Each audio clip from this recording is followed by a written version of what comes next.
Hi friends, welcome to my cooking YouTube channel. ಬನ್ನಿ, ಇವತ್ತಿನ ರೆಸಿಪಿಯಲ್ಲಿ ಏನಾದರೂ ಸ್ವೀಟ್ ತಿನ್ನಬೇಕು ಅನಿಸಿದಾಗ ಕೇವಲ 10 ನಿಮಿಷದಲ್ಲಿ 1 ಕಪ್ ಹಾಲಿನಿಂದ ಮಾಡಿರುವಂಥ ಸ್ವೀಟ್ ಇದು ಯಾವ ರೀತಿ ಮಾಡೋದು ಅಂತ ನೋಡ್ಕೊಳ್ಳೋಣ. ಮೊದಲಿಗೆ ಸ್ಟವ್ ಮೇಲೆ ಒಂದು ಪ್ಯಾನನ್ನು ಇಟ್ಕೊಂಡು ಅದಕ್ಕೆ 1 ಕಪ್ ಹಾಲನ್ನು ಹಾಕ್ಕೊಳ್ತಾ ಇದ್ದೀನಿ. ಗ್ಲಾಸಿನಿಂದ 1 ಗ್ಲಾಸ್ ಹಾಲನ್ನು ತೊಗೊಂಡಿದ್ದೀನಿ. ನೋಡಿ, ಇದು ಕಾಯಿಸಿ ಆರಿಸಿ ಇಟ್ಟಿದ್ದ ಹಾಲು.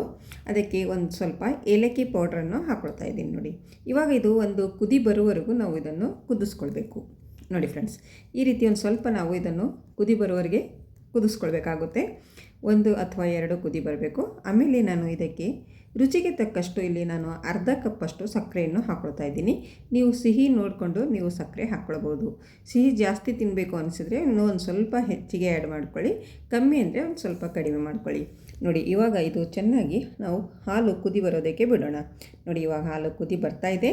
ಇವಾಗ ನಾನು ಇಲ್ಲಿ ಹಾಲಿನ ಮೇಲಿನ ಕೆನೆ ಇರುತ್ತಲ್ವ, ಅದನ್ನು ಒಂದು ಅರ್ಧ ಬಟ್ಟಲಷ್ಟು ನಾನು ಕೆನೆಯನ್ನು ಇದರಲ್ಲಿ ಹಾಕ್ಕೊಳ್ತಾ ಇದ್ದೀನಿ. ನೋಡಿ, ನಿಮ್ಮ ಹತ್ರ ಕೆನೆ ಇದ್ದರೆ ಮಿಸ್ ಮಾಡದೆ ಈ ಕೆನೆಯನ್ನು ಹಾಕ್ಕೊಳ್ಳಿ. ಇದರಿಂದ ಟೇಸ್ಟು ತುಂಬಾ ಚೆನ್ನಾಗಿ ಬರುತ್ತೆ. ಇಲ್ಲ ಅಂದರೆ ನೀವು ಮಿಲ್ಕ್ ಪೌಡ್ರ್ ಕೂಡ ಹಾಕ್ಕೊಳ್ಬೋದು ಇದರ ಬದಲಾಗಿ, ಇಲ್ಲಾಂದರೆ ತುಪ್ಪ ಕೂಡ ನೀವು ಹಾಕ್ಕೊಳ್ಬೋದು. ನೋಡಿ, ಇದನ್ನು ಹಾಕಿದ ಮೇಲೆ ನಾನು ಚೆನ್ನಾಗಿ ಒಂದು 2 ರಿಂದ 3 ನಿಮಿಷದವರೆಗೆ ಚೆನ್ನಾಗಿ ಕುದಿಸ್ಕೊತಾ ಇದ್ದೀನಿ. ಇವಾಗ ಇದಕ್ಕೆ ನಾನು ಇಲ್ಲಿ ಡೆಸಿಕೇಟೆಡ್ ಕೊಕೊನಟ್ ಪೌಡ್ರನ್ನು 1.5 ಬಟ್ಟಲಷ್ಟು ಹಾಕ್ಕೊಳ್ತಾ ಇದ್ದೀನಿ. ನೋಡಿ ಫ್ರೆಂಡ್ಸ್, ಈ ರೀತಿ ಡೆಸಿಕೇಟೆಡ್ ಪೌಡ್ರನ್ನು ಹಾಕಿದ ಮೇಲೆ ನಾವು ಚೆನ್ನಾಗಿ ಮಿಕ್ಸ್ ಮಾಡ್ತಾ ಹೋಗಬೇಕು. ಯಾವ ರೀತಿ ಮಿಕ್ಸ್ ಮಾಡ್ತಾ ಹೋಗ್ತೀವೋ ಅದೇ ರೀತಿ ಇದು ಗಟ್ಟಿ ಹಾಕೋತಾ ಬರುತ್ತೆ. ತುಂಬ ಬೇಗನೆ ಗಟ್ಟಿಯಾಗುತ್ತೆ. ಒಂದು 2 ರಿಂದ 3 ನಿಮಿಷದಲ್ಲಿ ಫುಲ್ ಗಟ್ಟಿಯಾಗುತ್ತೆ. ನೋಡಿ, ಈ ರೀತಿ ಕೈ ಬಿಡದೇ ಚೆನ್ನಾಗಿ ಮಿಕ್ಸ್ ಮಾಡ್ತಾ ಹೋಗಿ. ನೋಡಿ ಫ್ರೆಂಡ್ಸ್, ಇವಾಗಿದು ಈ ರೀತಿಯಾಗಿದೆ. ಇನ್ನೂ ಗಟ್ಟಿಯಾಗಬೇಕು. ಈ ರೀತಿ ಆದಾಗ ನಾವು ಇದಕ್ಕೆ 1 ಸ್ಪೂನಷ್ಟು ನಾನು ಇಲ್ಲಿ ಮಿಲ್ಕ್ ಪೌಡ್ರನ್ನು ಹಾಕೋತಾ ಇದ್ದೀನಿ. ಇಲ್ಲಿ ಒಂದೇ 1 ಸ್ಪೂನ್ ಮಿಲ್ಕ್ ಪೌಡ್ರ್ ಹಾಕ್ಕೊಂಡಿದ್ದೀನಿ. ನಾನು ಕೆನೆ ಹಾಕಿರೋದ್ರಿಂದ ಇಲ್ಲಿ ಜಾಸ್ತಿ ನಾನು ಮಿಲ್ಕ್ ಪೌಡ್ರ್ ಹಾಕ್ತಾಯಿಲ್ಲ. ನಿಮ್ಮ ಹತ್ರ ಕೆನೆ ಇಲ್ಲ ಅಂದರೆ ನೀವು ಒಂದು 2 ರಿಂದ 3 ಸ್ಪೂನಷ್ಟು ಮಿಲ್ಕ್ ಪೌಡ್ರ್ ಹಾಕ್ಕೊಳ್ಬೇಕು. ನೋಡಿ ಫ್ರೆಂಡ್ಸ್, ಹಾಕಿದ ಮೇಲೆ ಚೆನ್ನಾಗಿ ಮಿಕ್ಸ್ ಮಾಡ್ಕೊಳ್ಳಿ. ಈ ರೀತಿ ಮಿಕ್ಸ್ ಆದಮೇಲೆ ಗಟ್ಟಿ ಆದಮೇಲೆ ಮತ್ತೆ ನಾನು ಇದಕ್ಕೆ 1 ಸ್ಪೂನಷ್ಟು ತುಪ್ಪವನ್ನು ಹಾಕ್ಕೊಳ್ತಾ ಇದ್ದೀನಿ. ತುಪ್ಪ ಇಷ್ಟ ಇದ್ದರೆ ಹಾಕ್ಕೊಳ್ಳಿ, ಇಲ್ಲಾಂದರೆ ಇದು ಸ್ಕಿಪ್ ಕೂಡ ಮಾಡ್ಕೊಳ್ಬೋದು. ನೋಡಿ ಫ್ರೆಂಡ್ಸ್, ನಾನು ಇಲ್ಲಿ ಒಂದೇ 1 ಸ್ಪೂನಷ್ಟು ತುಪ್ಪವನ್ನು ಹಾಕ್ಕೊಂಡು ಚೆನ್ನಾಗಿ ಇದನ್ನು ಮಿಕ್ಸ್ ಮಾಡ್ತಾ ಹೋಗ್ತಾ ಇದ್ದೀನಿ. ನೋಡಿ, ಇದು ಇನ್ನೂ ಸ್ವಲ್ಪ ಗಟ್ಟಿಯಾಗಬೇಕು, ಮುದ್ದೆ ಥರ ಆಗಬೇಕು, ಮತ್ತು ಪ್ಯಾನ್ ಕೂಡ ಬಿಡಬೇಕು. ನೋಡಿ, ಈ ರೀತಿ ಪ್ಯಾನಿಗೆ ಅಂಟ್ಕೊಳ್ಬಾರ್ದು, ಮತ್ತು ಒಂದು ಮುದ್ದೆ ಥರ ಆಗಬೇಕು. ಇದು ಒಂದೇ ತಲೆಗೆ ಗೂಡಬೇಕಿದು. ಅಲ್ಲಿವರೆಗೂ ನಾವು ಇದನ್ನು ಮಿಕ್ಸ್ ಮಾಡ್ತಾ ಹೋಗಬೇಕು. ನೋಡಿ, ಇಲ್ಲಿ ಆಲ್ಮೋಸ್ಟ್ ಇವಾಗ ಇದು ಆಗ್ತಾಯಿದೆ. ನೋಡಿ ಫ್ರೆಂಡ್ಸ್, ಎಲ್ಲೂ ಪ್ಯಾನಿಗೆ ಅಂಟ್ಕೋತಾ ಇಲ್ಲ.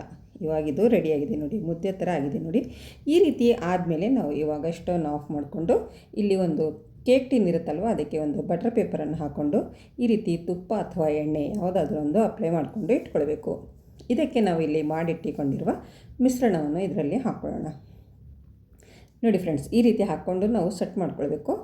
ಈ ರೀತಿ ಕರೆಕ್ಟಾಗಿ ಸೆಟ್ ಮಾಡಿಕೊಂಡು ಇಟ್ಕೊಳ್ಬೇಕಾಗುತ್ತೆ. ನೋಡಿ, ಇದು ಕೇವಲ 10 ನಿಮಿಷದಲ್ಲಿ ಈ ಸ್ವೀಟ್ ರೆಡಿ ಆಗುತ್ತೆ. ತುಂಬಾ ಸಿಂಪಲಾಗಿ ಮಾಡ್ಕೊಳ್ಬೋದು ಮನೆಯಲ್ಲಿರುವ ಸಾಮಗ್ರಿಗಳಿಂದ. ಇಲ್ಲಿ ಮೇಲ್ಗಡೆ ನಾನು ಒಂದು ಸ್ವಲ್ಪ ಪಿಸ್ತಾ ಪೀಸ್ಗಳನ್ನು ಹಾಕ್ಕೊಳ್ತಾ ಇದ್ದೀನಿ. ನೋಡಿ, ಈ ರೀತಿ ನೀವು ಇಲ್ಲ ಅಂದರೆ ಬಾದಾಮ್ ಪೀಸ್ ಕೂಡ ಹಾಕ್ಕೊಳ್ಬೋದು. ನಿಮಗೆ ಯಾವುದು ಇಷ್ಟನೋ ಅದನ್ನು ಹಾಕ್ಕೊಂಡು ಈ ರೀತಿ 1 ಸ್ಪೂನಿಂದ ಕರೆಕ್ಟಾಗಿ ಸೆಟ್ ಮಾಡ್ಕೊಳ್ಳಿ. ಈ ರೀತಿ ಮಾಡಿಕೊಂಡು ನಾವು ಇವಾಗ ಇದನ್ನು 1 ಗಂಟೆ ಫ್ರಿಜ್ಜಿನಲ್ಲಿ ಇಟ್ಕೊಳ್ಬೇಕಾಗುತ್ತೆ.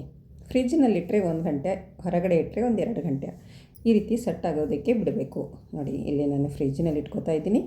1 ಗಂಟೆ ಆದಮೇಲೆ ನಾನು ಇಲ್ಲಿ ತಂದು ನಿಮಗೆ ತೋರಿಸ್ತಾ ಇದ್ದೀನಿ ಯಾವ ರೀತಿಯಾಗಿದೆ ಅಂತ ನೋಡ್ಕೊಳ್ಳಿ. ಇಲ್ಲಿ ಸೈಡಲ್ಲೆಲ್ಲ ಒಂದು ಚಾಕುದಿಂದ ಈ ರೀತಿ ನಾವು ಬಿಡಿಸ್ಕೊಳ್ಬೇಕಾಗುತ್ತೆ. ನೋಡಿ ಫ್ರೆಂಡ್ಸ್, ಕೇವಲ 1 ಗ್ಲಾಸ್ ಹಾಲು ಮತ್ತು ಒಂದು ಸ್ವಲ್ಪ ಕೊಕೊನಟ್ ಪೌಡ್ರ್ ಇದ್ದರೆ ಸಾಕು. ಈ ಸ್ವೀಟು ತುಂಬಾ ಬೇಗ ರೆಡಿಯಾಗುತ್ತೆ. ನೋಡಿ, ಕೇವಲ ಒಂದು 10 ನಿಮಿಷದಲ್ಲಿ. ಯಾರಾದರೂ ನಿಮ್ಮ ಮನೆಗೆ ಗೆಸ್ಟ್ ಬಂದರೆ ನೀವು ಏನು ಕೊಡಬೇಕು ಅಂತ ಯೋಚನೆ ಮಾಡೋದು ಬಿಟ್ಟು ಇದು ಒಂದು 10 ನಿಮಿಷದಲ್ಲಿ ಈ ರೀತಿ ನೀವು ಸ್ವೀಟ್ ಮಾಡಿಕೊಡಿ. ತುಂಬಾ ಇಷ್ಟಪಟ್ಟು ತಿಂತಾರೆ. ತುಂಬಾ ರುಚಿಯಾಗಿರುತ್ತೆ. ಎಲ್ಲರಿಗೂ ಇಷ್ಟ ಆಗುವಂಥ ಸ್ವೀಟ್ ಅಂತಲೇ ಹೇಳ್ಬೋದು. ನೋಡಿ, ಈ ರೀತಿ ನಾನು ಒಂದು ಪ್ಲೇಟಿನಲ್ಲಿ ಡಿಮೋಲ್ಡ್ ಮಾಡ್ಕೊಂಡಿದ್ದೀನಿ. ಇವಾಗ ಇದನ್ನು ನಾವು ಕಟ್ ಮಾಡ್ಕೊಳ್ಳೋಣ. ನಿಮಗೆ ಯಾವ ಶೇಪಲ್ಲಿ ಬೇಕೋ ಆ ಶೇಪಲ್ಲಿ ಕಟ್ ಮಾಡ್ಕೊಳ್ಬೇಕು. ನೋಡಿ, ನಾನು ಇಲ್ಲಿ ಇಷ್ಟರಲ್ಲಿ ನಾನು ಒಂದು 8 ಪೀಸ್ ರೆಡಿ ಮಾಡ್ಕೊತಾ ಇದ್ದೀನಿ. ಈ ರೀತಿ 4 ಭಾಗ ಮಾಡ್ಕೊಂಡು ಇಲ್ಲಿ ಸೆಂಟ್ರದಲ್ಲಿ 1 ಕಟ್ ಮಾಡಿಕೊಂಡು 8 ಪೀಸ್ ರೆಡಿ ಮಾಡ್ಕೊಂಡಿದ್ದೀನಿ. ನೋಡಿದ್ರೆ ನೀವು ಇನ್ನೂ ಚಿಕ್ಕ ಚಿಕ್ಕ ಪೀಸ್ಗಳನ್ನು ಕೂಡ ಮಾಡ್ಕೊಳ್ಬೋದು. ಇದರಲ್ಲಿ 1ರಲ್ಲಿ 2 ಪೀಸ್ ಕೂಡ ಮಾಡ್ಕೊಳ್ಬೋದು. ನಿಮಗೆ ಯಾವ ರೀತಿ ಇಷ್ಟನೋ ಆ ರೀತಿ ನೀವು ಮಾಡ್ಕೊಳ್ಳಿ. ನೋಡಿ, ಇಲ್ಲಿ ನಾನು ಒಂದು ಪ್ಲೇಟಲ್ಲಿ ಸರ್ವ್ ಮಾಡ್ತಾಯಿದ್ದೀನಿ. ತುಂಬಾ ಸೂಪರಾಗಿರುವ ಬಾಯಲ್ಲಿಟ್ಟರೆ ಬೆಣ್ಣೆ ಥರ ಕರಗುವಂಥ ಒಂದು ಸ್ವೀಟ್ ರೆಸಿಪಿ ರೆಡಿ ಆಯಿತು. ಐ ಹೋಪ್ ಇವತ್ತಿನ ವಿಡಿಯೋ ನಿಮಗೆ ಇಷ್ಟ ಆಗಿದೆ ಅಂತ ಅನ್ಕೋತೀನಿ. ಇಷ್ಟ ಆದರೆ ಒಂದು ಲೈಕ್ ಮಾಡಿ, ಶೇರ್ ಮಾಡಿ, ಕಮೆಂಟ್ ಮಾಡಿ ಮತ್ತು ಈ ರೆಸಿಪಿಯನ್ನು ಹೆಚ್ಚು ನಿಮ್ಮ ಫ್ಯಾಮಿಲಿ ಆ್ಯಂಡ್ ಫ್ರೆಂಡ್ಸಿಗೆ ಶೇರ್ ಮಾಡಿ ಫ್ರೆಂಡ್ಸ್. ನೋಡಿದ್ರಾ ಎಷ್ಟೊಂದು ಚೆನ್ನಾಗಿ ಬಂದಿದೆ ಅಂತ.